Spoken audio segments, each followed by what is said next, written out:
सबसे पहले रोलिंग से पहले या कोई बॉडी रोल करने से पहले रोल का मतलब क्या होता है? एक मोशन होती है ट्रांसलेशन मोशन। हमने काइनेमेटिक्स में ट्रांसलेशन मोशन पढ़ी, हमने फोर्स में ट्रांसलेशन मोशन पढ़ी। जब एक बॉडी एक पॉइंट से दूसरे पॉइंट पर शिफ्ट होती है वो एक ट्रांसलेशन मोशन है। ठीक। दूसरी प्योर रोटेशन, पंखा प्योर रोटेशन में है, खड़ा खड़ा घूम रहा है, ये सेंटर ऑफ मास इसका रेस्ट पे है, ये पंखा ट्रांसलेशन मोशन में नहीं है, सिर्फ प्योर रोटेशन मोशन में है। और तीसरी मोशन होती है रोलिंग। एक टायर रोल कर रहा है, वो आगे भी जा रहा है, ट्रांसलेशन मोशन में भी है, और वो रोटेशन मोशन में भी है। तो उसके पार्टिकल्स गोल घूम भी रहे हैं और उसका सेंटर ऑफ मास आगे भी मूव कर रहा है, ये रोलिंग मोशन है। Point number 1 clear. तो रोलिंग मोशन किससे बनी हुई है? ट्रांसलेशन से एंड प्योर रोटेशन से। अब कैसे? इमेजिन करो एक बॉडी है और एक बॉडी क्या कर रही है, ये सिर्फ स्लाइड कर रही है बस ट्रांसलेशन मोशन में और कुछ भी नहीं कर रही। तो ये बॉडी अगर ट्रांसलेट कर रही है तो इमेजिन करो इसके सेंटर ऑफ मास की वेलोसिटी अगर v है तो इसकी टॉप की पॉइंट की वेलोसिटी भी v है, इस पॉइंट की वेलोसिटी भी v है, इसकी भी, इसकी भी, इसकी भी और इसकी भी, हर पॉइंट की वेलोसिटी ट्रांसलेशन की क्या है? v सेंटर ऑफ मास है, क्योंकि ये सिर्फ ट्रांसलेट कर रही है। अब बात करते हैं किसकी? रोटेशन की, प्योर रोटेशन की। प्योर रोटेशन ये रहा। प्योर रोटेशन में आपकी बॉडी खड़ी खड़ी घूम रही है तो इसका सेंटर ऑफ मास किस पे पड़ा हुआ है? At rest. और बाकी सारे पार्टिकल की वेलोसिटी टेंजेंशियल है। सर्कुलर मोशन याद है तो पार्टिकल की वेलोसिटी टेंजेंशियल है। और हम बात करने जा रहे हैं रोल की। रोल का मतलब इन दोनों को मिला दो। मिलाने का मतलब, अब सोचो एक बॉडी आगे रोल कर रही है तो इसका सेंटर ऑफ मास आगे मूव कर रहा है, सेंटर ऑफ मास आगे मूव कर रहा है जैसे वो कर रहा है, रादर हर पार्टिकल आगे मूव कर रहा है। ऐसा तो नहीं है कि पार्टिकल, ये बॉडी रोल कर रही है और पार्टिकल पीछे रह गया, ऐसा नहीं है। ये पार्टिकल आगे मूव कर रहा है तो इसकी ट्रांसलेशन मोशन तो है, और सेंटर ऑफ मास भी आगे मूव कर रहे हैं और बाकी पार्टिकल सेंटर ऑफ मास के अबाउट क्या कर रहे हैं? घूम रहे हैं, रोटेट कर रहे हैं। तो ये रोलिंग है। तो रोलिंग किसकी बनी हुई है? ट्रांसलेशन एंड रोटेशन की। फिर एक स्टूडेंट कहता है कि सर ठीक है समझ में आ गया, अब क्या क्या वो यूज होगा कॉन्सेप्ट? क्या रोलिंग के अपने फॉर्मूलाज नहीं है? कोई बॉडी रोल कर रही है, मेरे को फॉर्मूला बताओ, मैं आंसर निकाल दूं, बात खत्म हो गई। ऐसा नहीं है। अगर आपकी प्रॉब्लम रोल पे आती है, आपको अपनी प्रॉब्लम को ब्रेक करना पड़ता है दो हिस्सों में। आप एक इक्वेशन जो बनाओगे मैथमेटिकल, वो ट्रांसलेशन पे बनाओगे, और दूसरी इक्वेशन किस पे बनाओगे? प्योर रोटेशन पे बनाओगे। तो आप अपने क्वेश्चन को दो हिस्सों में ब्रेक करोगे। ट्रांसलेशन का जो कॉन्सेप्ट है वो फोर्स की एग्जांपल से, फोर्स की हेल्प से सॉल्व होगा, क्योंकि ट्रांसलेशन फोर्स का कॉन्सेप्ट यूज करेगा और रोटेशन किसका कॉन्सेप्ट यूज करेगा? टॉर्क का। तो एक इक्वेशन फोर्स में बनेगी और एक इक्वेशन टॉर्क में बनेगी, तो रोलिंग की इक्वेशन सॉल्व कर पाओगे, नहीं तो रोलिंग सॉल्व नहीं हो सकती। तो इसलिए अब आपको एक सर्कुलर मोशन का आइडिया होना चाहिए और दूसरा ट्रांसलेशन का आइडिया होना चाहिए, फिर रोलिंग की प्रॉब्लम सॉल्व होगी। अब पॉइंट नंबर 1, जब ये रोल करेगी तो इसके अंदर कुछ बातों का ध्यान भी रखें जो काफी इंपॉर्टेंट है। किसी ने पूछा सर ये रोल कर रही है, ठीक है रोल कर रही है, इसका एक्सिस कहां पर है घूमने का? बोलो क्या बोलते हैं, इसका एक्सिस कहां पर है? Centre of mass. तो ठीक है, ये इसका एक्सिस ऑफ रोटेशन है, क्योंकि बाकी सारे पार्टिकल इसके एक्सिस के अबाउट क्या कर रहे हैं? घूम रहे हैं। कोई डाउट इसमें? इसमें नेक्स्ट जो प्रॉब्लम है जो मैं करने जा रहा हूं, आपको कॉपी पे नोट करनी पड़ेगी, बहुत इंपॉर्टेंट कॉन्सेप्ट है, शीट में नहीं लिखा हुआ वैसे, तो आप इसे प्लीज नोट कर लें। देखो, तो इसको इस तरीके से नोट करना, स्पेस छोड़ देना चाहे, ये लो 1 2 और ये 3।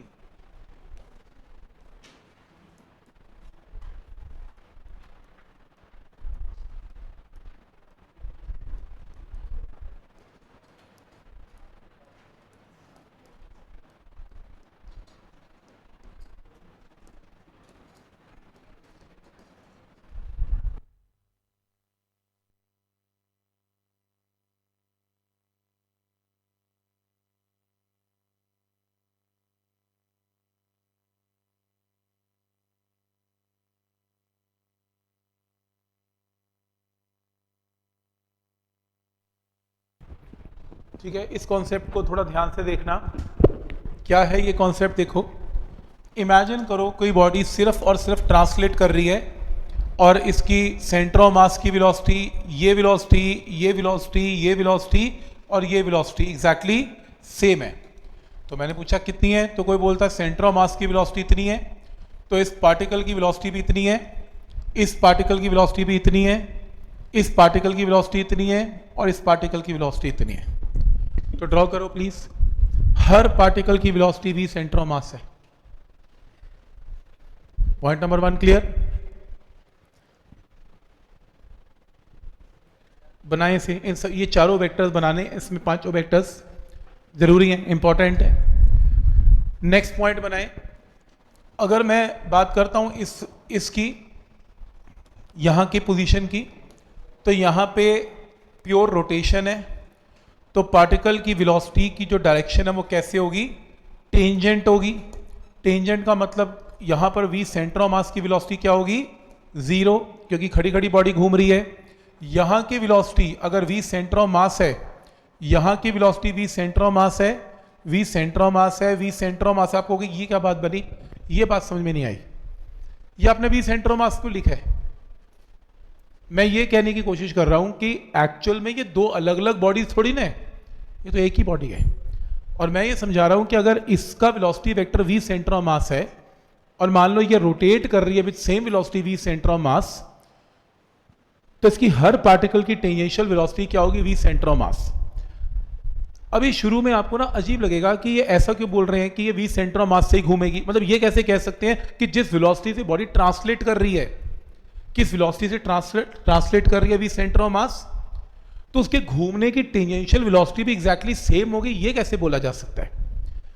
2 मिनट के लिए मान लो कि मेरे कहे पे आपने ये मान लिया कि इसकी जो टेंजेंशियल वेलोसिटीज भी हैं वो भी v सेंटर ऑफ मास है। ऐसा क्यों लिया मैं बताता हूं, ऐसा क्यों लेते हैं। 2 मिनट के लिए वेक्टर ड्रॉ कर लो। और रोलिंग किससे बनी हुई है? Translation and rotation. अब एक एक करके आंसर देना। अगर मैं ये पूछूं जब कोई बॉडी रोल करेगी तो उसकी सेंटर ऑफ मास की वेलोसिटी क्या होगी, उसकी सेंटर ऑफ मास की वेलोसिटी क्या होगी, तो आप वेक्टर सम बोलना। ट्रांसलेशन का वेक्टर क्या है? v centre of mass. Rotation का वेक्टर है ही नहीं, 0, तो नेट वेक्टर क्या है? v centre of mass. देखो, दो vectors are acting in same direction, क्योंकि रोलिंग किससे बनी हुई है? दो ट्रांसलेशन एंड रोटेशन से। तो इसका कंट्रीब्यूशन कितना है? v सेंटर ऑफ मास, इसका 0, तो total answer v centre of मास। चलो स्टार्ट करते हैं, इसकी बात करते हैं। यहां के पार्टिकल की वेलोसिटी क्या है? वहां के पार्टिकल की वेलोसिटी क्या है? v centre of mass. यहां के पार्टिकल की वेलोसिटी क्या है? v centre of mass. कहने का मतलब ट्रांसलेशन का contribution v centre of mass, rotation का contribution v centre of mass, तो total contribution 2 times v centre of mass. Top most point की वेलोसिटी हमेशा सेंटर ऑफ मास से डबल होती है रोटेशन में। नेक्स्ट, किसी ने पूछा कि इस पार्टिकल के बारे में क्या, तो मैंने कहा देखो, इस पार्टिकल का contribution v centre of mass, इसका contribution v centre of mass. ये देखो v centre of mass, v centre of mass, और ये क्या निकलेगा? इसका वेक्टर सम। वेक्टर सम क्या होगा? Under root of v square plus v square, under root of v centre of mass. तो जब भी कोई टायर रोल करता है ना, उसकी इस पॉइंट की velocity under root of 2v centre of mass होती है। अब किसी ने पूछा कि यहां पर क्या है, मैंने कहा देखो, ट्रांसलेशन का जो कंट्रीब्यूशन है v सेंटर ऑफ मास है और ऊपर जाने का contribution v centre of mass है, तो फिर वेक्टर सम से क्या आएगा? Under root of 2v centre of mass. किसी ने पूछा बॉटम मोस्ट पॉइंट के बारे में बताओ। ये सबसे interesting part bottom most point है। ये देखो, ट्रांसलेशन का कंट्रीब्यूशन क्या है? v centre of mass. ये देखो, वो देखो v सेंटर ऑफ मास, और रोटेशन का v centre of mass in opposite direction. तो उस हिसाब से इसकी velocity v centre of mass, इसकी velocity v centre of mass, आपस में वेक्टर कैंसिल, तो net velocity bottom most point की क्या? 0। इंपॉर्टेंट है, नोट करो, वो पूछेगा ऑब्जेक्टिव में कि बॉटम मोस्ट पॉइंट की वेलोसिटी क्या होती है रोलिंग में। आप बोलेंगे 0। कॉर्नर्स की वेलोसिटीज क्या है? टॉप की वेलोसिटी क्या है? तो यानी कि अगर सेंटर ऑफ मास, अगर कोई टायर रोल कर रहा है, सेंटर ऑफ मास की वेलोसिटी 10 है, तो इसकी वेलोसिटी 20 होगी, इसकी 0 होगी, इसकी √2 × 10 होगी, इसकी √2 × 10 होगी। ये आंसर मार्क करने आपने इसमें, बड़ा इंपॉर्टेंट डायग्राम है ये। अब मैं समझाता हूं इसको डिटेल में कि एक्चुअल में ऐसा मैंने क्यों लिया और ऐसे मैंने ये भी सेंटर मास को कंसीडर क्यों किया। अभी समझाता हूं, यहां तक समझ में आ गया। वेक्टर सम समझ में आ रहे हैं। अब देखो इसके अंदर जो हम टॉपिक कर रहे हैं और करते जाएंगे बहुत दिनों तक, टॉपिक का नाम है प्योर रोलिंग। प्योर रोलिंग हम क्या डिस्कस कर रहे हैं? प्योर रोलिंग, या फिर इसे बोला जाता है rolling, rolling without slipping, rolling without slipping. अब ये क्या चीज है? Rolling, pure rolling, rolling without slipping, ये नाम क्यों चेंज हो रहे हैं? रोलिंग बाय डिफॉल्ट मींस कि कोई टायर रोल कर रहा है। टायर रोल दो तरीके से कर सकता है या तीन तरीके से भी कर सकता है। कैसे? पहला, आप गाड़ी चला रहे हैं, टायर घूम रहे या बाइक चला रहे हैं, रोल कर रहा है टायर, है ना, सड़क पे रोल करता है। बाई चांस आपने क्या किया, आपने थोड़ी सी ब्रेक मार दी, एकदम इमरजेंसी ब्रेक लगी, तो टायर क्या होगा? स्किड होगा। जब स्किडिंग होती है स्लो मोशन में तो बॉडी घिसटती हुई जाती है, सड़क के ऊपर निशान भी डालते जाएगी। रोल में निशान नहीं डलते, रोल तो स्मूथली निकली जाती है, तो निशान डालती हुई जाएगी और थोड़ी थोड़ा व्हील घूमेगा भी, हल्का, बहुत तेज नहीं घूमेगा, हल्का सा घूमेगा, लेकिन स्लाइडिंग बहुत तेज होगी। ट्रांसलेशन मोशन स्किडिंग में ज्यादा होता है और रोटेशन मोशन कम होता है, प्रोवाइडेड आपने 100% ब्रेक नहीं लगाई, मान लो 90% लगाई है, तो 90% ब्रेक लगाने पे स्लाइडिंग का कंपोनेंट काफी ज्यादा हो जाएगा और रोलिंग का थोड़ा सा, रोटेशन का थोड़ा सा घट जाएगा। एक होती है नॉर्मल रोलिंग, जो हमारी गाड़ियां चलती है नॉर्मल रोलिंग, कोई स्किडिंग नहीं होती। हम जो डिस्कस कर रहे हैं वो नॉर्मल रोलिंग है, यानी कि रोलिंग विदाउट स्लिपिंग। स्लिपिंग तो हो ही नहीं रही, हम अज्यूम कर रहे हैं कि स्लिपिंग नहीं हो रही, हमारी कोई स्किडिंग या स्लिपिंग नहीं हो रही, प्योर रोलिंग है। तीसरी एक और भी केस होता है, आपकी गाड़ी मिट्टी में फंस गई और निकलने की कोशिश कर रही है, आप रेस दबा रहे हो, देखो बहुत तेज टायर घूमने वाला है, रोटेशन का कंपोनेंट बहुत ज्यादा है और ट्रांसलेशन का कंपोनेंट बिल्कुल ना के बराबर है, क्योंकि गाड़ी बाहर निकलने को तैयार ही नहीं है। अब वो तो प्योर रोलिंग नहीं ना, उसमें रोटेशन ज्यादा हो रहा है और ट्रांसलेशन कम है। पॉइंट क्लियर है यहां तक? अब देखो जरा बॉटम मोस्ट पॉइंट पे चलें। बॉटम मोस्ट पॉइंट की वेलोसिटी इमेजिन करो, अगर आपकी ट्रांसलेशन बहुत ज्यादा है, ये ट्रांसलेशन बहुत ज्यादा है और रोटेशन कम है, तो बॉडी इसका मतलब स्लाइड कर रही है, फिसल रही है। तो सोचो जब मैं वेक्टर सम बना रहा हूं तो वेक्टर सम में ये वाली वेलोसिटी ज्यादा मिलेगी आपको और ये वाली वेलोसिटी आपको कम मिलेगी, और यहां पर स्किडिंग के केस में ये वाली वेलोसिटी ज्यादा, ये वाली राइट वाली वेलोसिटी ज्यादा मिलेगी ट्रांसलेशन की, रोटेशन की कम मिलेगी, नेट वेलोसिटी जीरो नहीं आएगी। नेट वेलोसिटी कहां आएगी? Towards right. तो अगर बॉटम मोस्ट पॉइंट की वेलोसिटी टुवर्ड्स राइट आ गई, मतलब पक्का बॉडी क्या कर रही है? स्लाइड करती हुई जा रही है। हम उसको स्टडी नहीं कर रहे, करेंगे लेकिन अभी नहीं करेंगे। लेकिन अगर मान लो आपकी गाड़ी का रोटेशन बहुत ज्यादा है, चक्का फंस गया, ये कंपोनेंट बहुत हाई है आपका, ट्रांसलेशन ना के बराबर है, ये कम है, तो ऑब्वियसली अब क्या होगा? ये कंपोनेंट बढ़ जाएगा और ये कंपोनेंट घटेगा, तो नेट वेलोसिटी कहां हो जाएगी? टुवर्ड्स लेफ्ट, जीरो नहीं होगी। तो अगर आपकी बॉटम मोस्ट पॉइंट की वेलोसिटी जीरो नहीं है, तो या तो आप स्किडिंग कर रहे हो या फिर आपका चक्का फंस चुका है। Point number 1 clear? लेकिन अगर वो वेलोसिटी जीरो है तो ये कौन सा केस है? प्योर रोलिंग का केस है। और प्योर रोलिंग तभी आ सकती है जब बराबर कंट्रीब्यूशन रोटेशन का हो और बराबर कंट्रीब्यूशन ट्रांसलेशन का हो। मैं आंसर दे रहा हूं आपको कि मैंने यहां पर velocity v centre of mass क्यों ली थी, ताकि net velocity bottom most point पर क्या आ जाए? जीरो। जीरो लाने का मतलब ही ये था कि अगर ट्रांसलेशन का component we centre of mass है तो रोटेशन को भी वी सेंटर ऑफ मास होना ही पड़ेगा, ताकि नेट वेलोसिटी जीरो हो जाए और हम कौन सा केस डिस्कस कर सकें? प्योर रोलिंग का। पॉइंट समझ में आ रहा है यहां तक? सिर्फ समझाने के लिए बताया, अदरवाइज हम प्योर रोलिंग करेंगे। आपने याद ये रखना है, रोलिंग दो चीजों की बनी हुई है, translation and pure rotation, number 1। फिर आपने दूसरा पॉइंट याद रखना है आज की बात न्यूमेरिकल में, कि वो क्वेश्चन में बोलेगा कि प्योर रोलिंग हो रही है, प्योर रोलिंग हो रही है, यहां की वेलोसिटी भी सेंटर ऑफ मास है, वो पूछेगा टॉप मोस्ट पार्टिकल की वेलोसिटी क्या है, आप बोलेंगे twice v centre of mass. वो न्यूमेरिकल में भी देगा, इसकी वेलोसिटी 10 देगा तो आपने इसकी 20 बोलनी है और इसकी क्या बोलनी है? 0, और इसकी बोलनी है √2 × 10 और √2 × 10 जो भी आपको गिवन होगी। Point number 1 clear?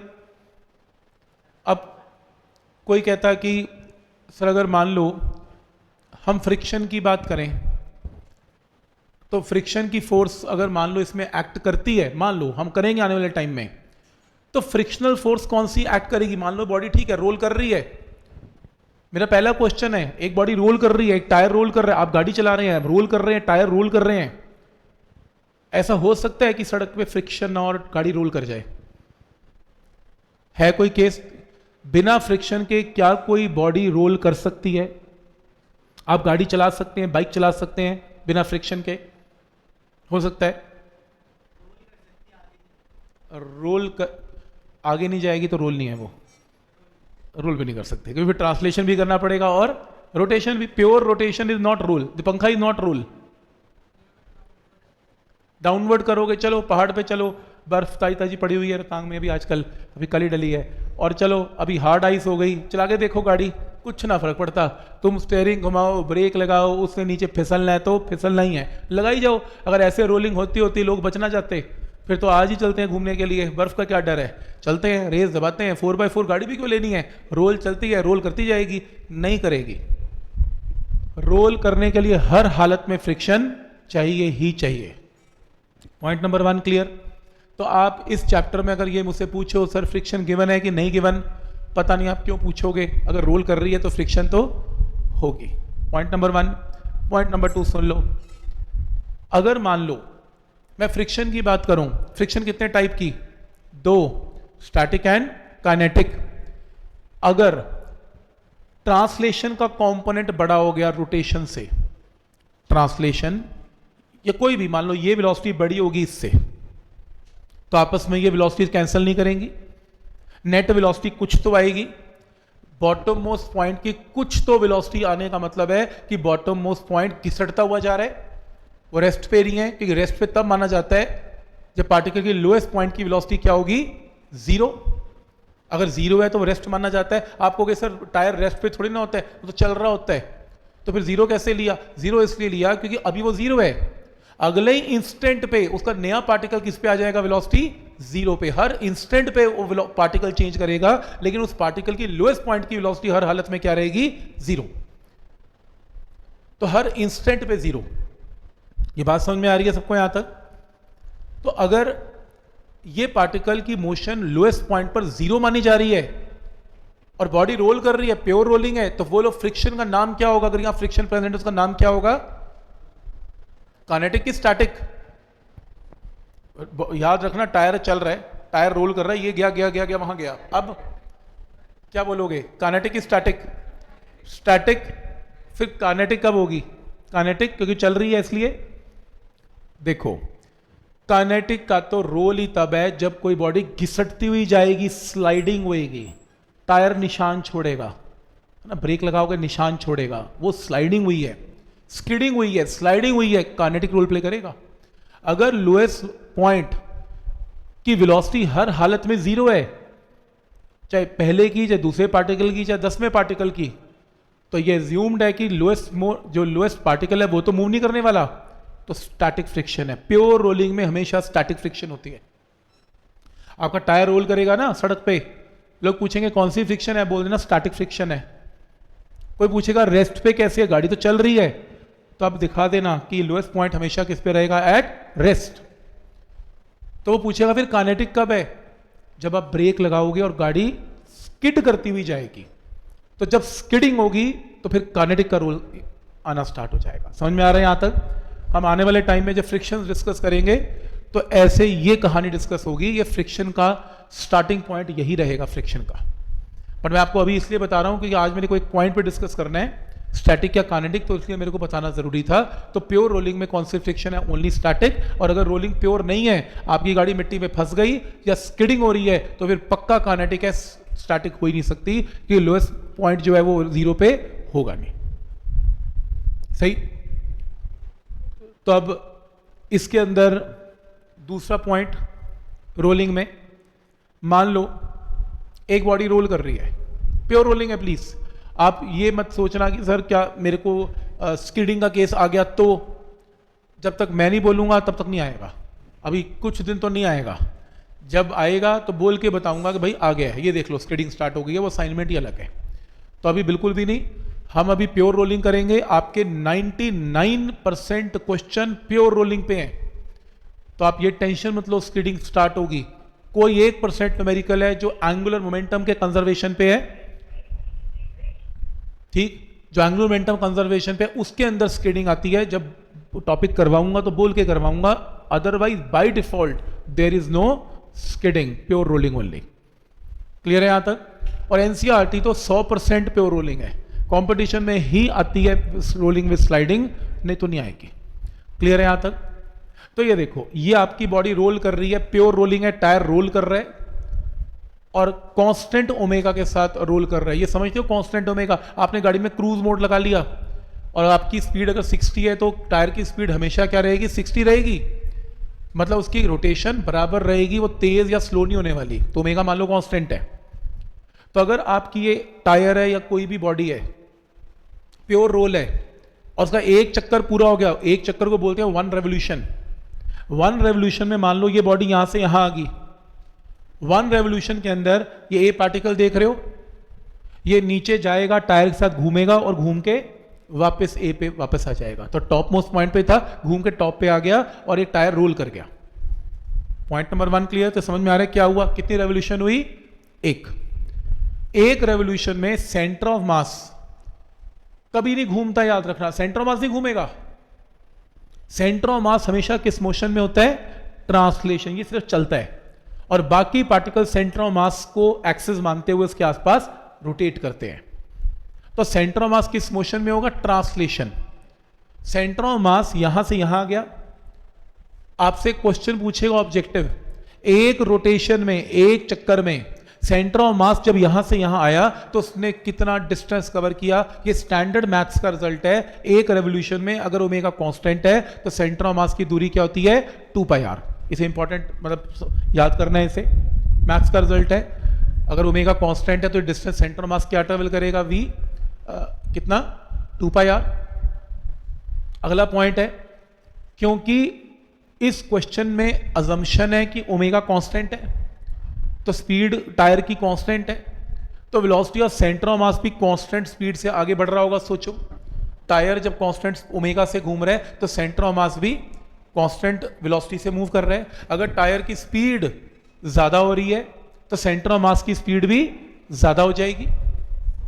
Point clear है यहां तक?